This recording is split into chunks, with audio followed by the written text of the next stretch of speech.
Moving on, last question here comes in from Anton. Hi there, Anton. Thank you for your question. So Anton says, I bid and won a property at an auction in late 2022 to be sold with vacant possession. It currently has tenants who should have left early December.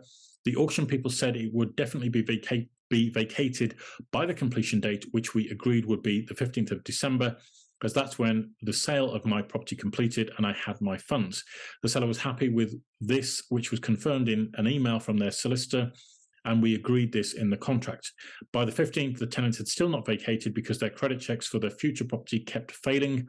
It is now the 6th of January 2023. I've asked if the contract can be rescinded and my deposit paid back, but told that the auction special conditions override anything stated by the auctioneer and also override the completion date on the contract. The special conditions states that completion will take place 5 days after the seller has informed me that the property has been vacated, but that could take forever, years even. I feel cheated.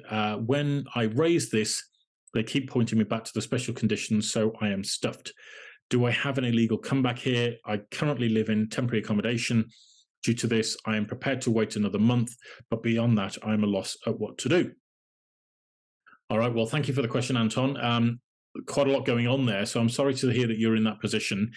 And just to clarify a few things, Anton, one of the things that I'm picking up on straight away is that I'm not sure if you have gone down what we call a traditional auction route, where you've been in an auction room or you bid online for something, and there's been what we call the traditional fall of the hammer, as it would be within a traditional auction room, or whether you've gone down the road of what we call the modern method of auction, which is something, I'll be honest, I'm not a fan of at all. I think it doesn't sit right with me, and I think it may or may not be that situation that you found yourself in.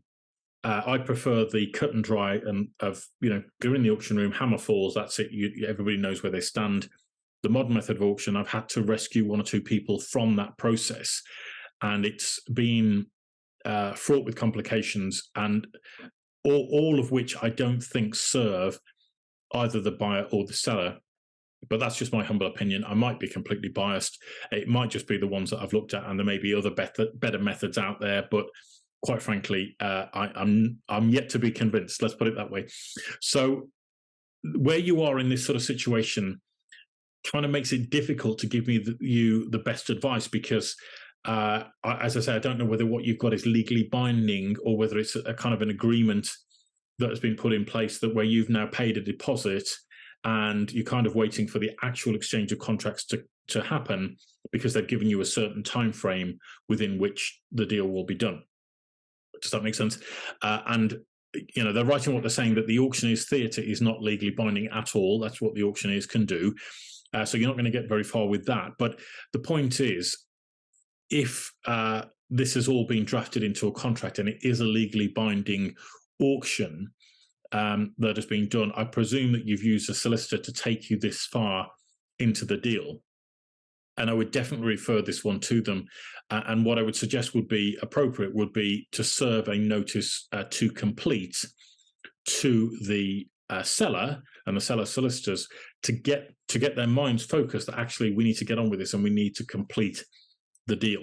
Because if it's legally binding and you both exchange contracts, there may be a little bit of wiggle room by spurious interpretation of the contract clauses, but the point is, the hold-up in this situation isn't actually your problem. It's actually the tenants in the seller's property that needs to be sorted out, and they need to be taking the relevant action in order to evict them, in order to allow this deal to go through. Now, if they're not prepared to do that, or they're being a bit woolly about it, or you don't feel that actually they're giving this the serious attention that it deserves, then there may be grounds to put some pressure on in order to either get the deal completed, for them to financially compensate you for the delays that you've incurred and the cost that you're now incurring, because it sounds like you're in temporary accommodation. You are actually, because that's what you mentioned in your question. So there may be financial compensation that can take place, or they're going to lose you as a buyer completely because your solicitor has found a clause in the contract that allows you to pull out for whatever reason. Because again, if it's the non-legally binding modern method of auction, then it could well be that you have to sacrifice your deposit, but then you can walk away. It's a difficult one to advise you on. I always look at it in these sorts of situations, Terry, sorry, Anton. I always look at it in these sort of situations, Anton, that there has to be what we call a test of reasonableness.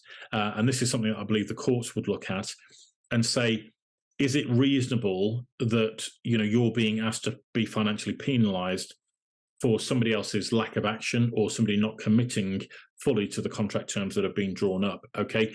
And you have to look at this from in the cold light of day. What money are you exposed to losing?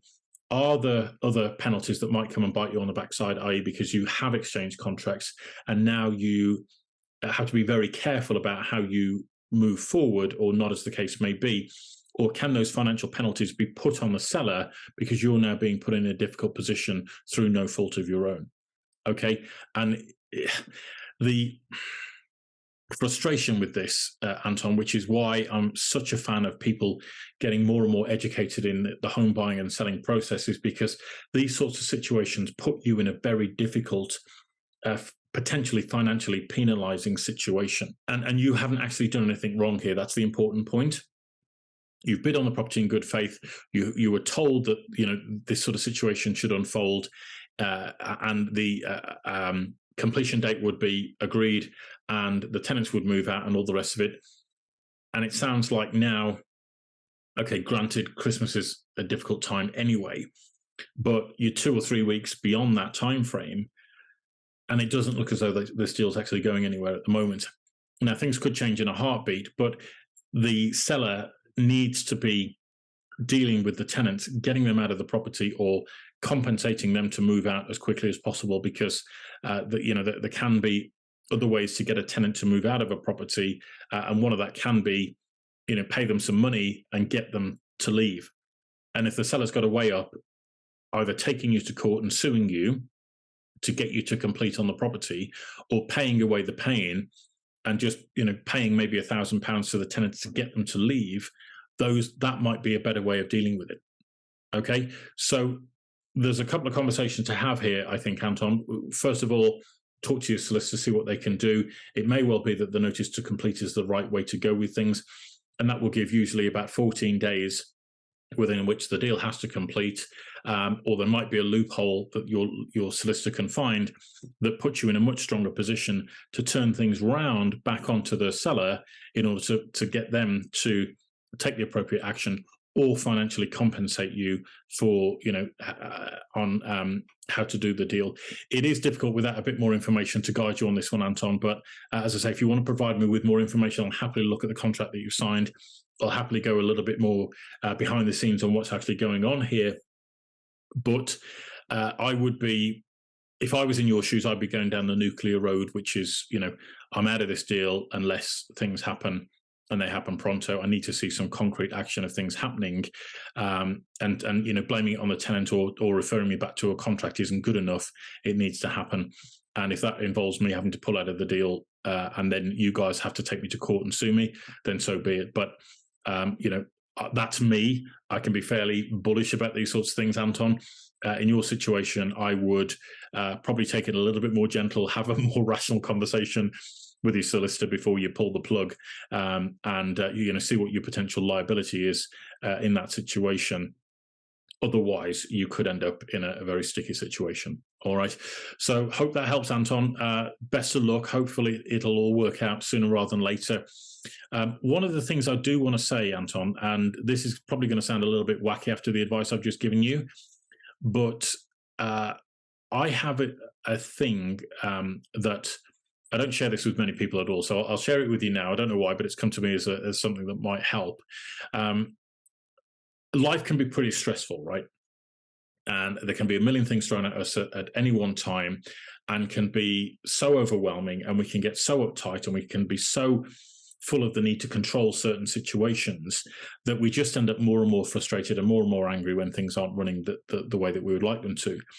And what I found, Anton, is that sometimes by just surrendering to life, magically somehow things work themselves out and solutions get presented to you, and things magically kind of openings appear where there were no ways forward, or doors open where all the doors were closed, or something happens in such a way that you just get a phone call that says, yeah, you know what, tenants have moved out, we can complete tomorrow.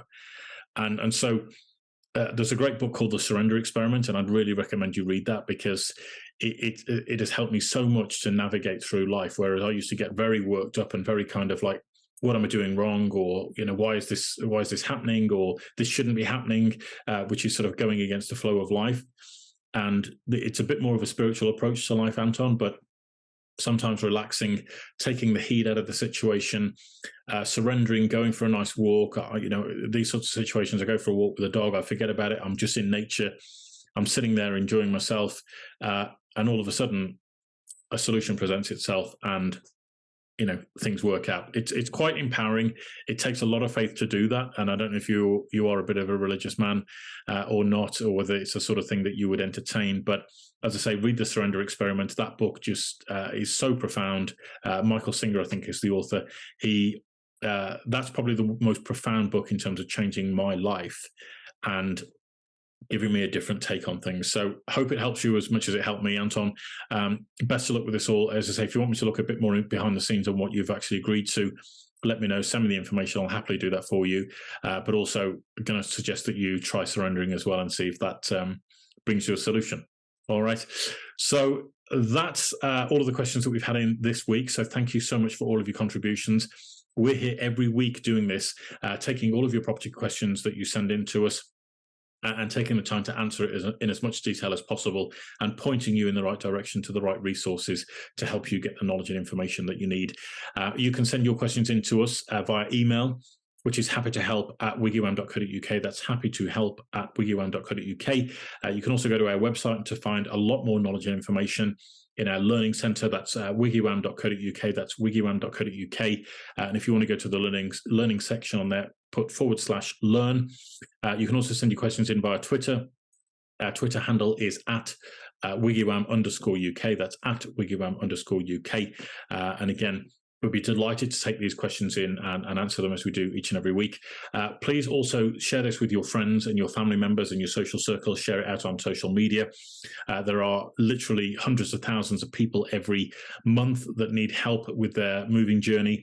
And we'd love to be able to be a resource that helps them, navigates and guides them through their journey to actually be able to make it a lot less stressful, a lot more fun, and to arm them with all the relevant information that they need to avoid the financial penalties and pitfalls that so often catch people out and cause them to be financially out of pocket, or very stressed out from the entire process. So please do consider sharing this with your friends and family in your wider network.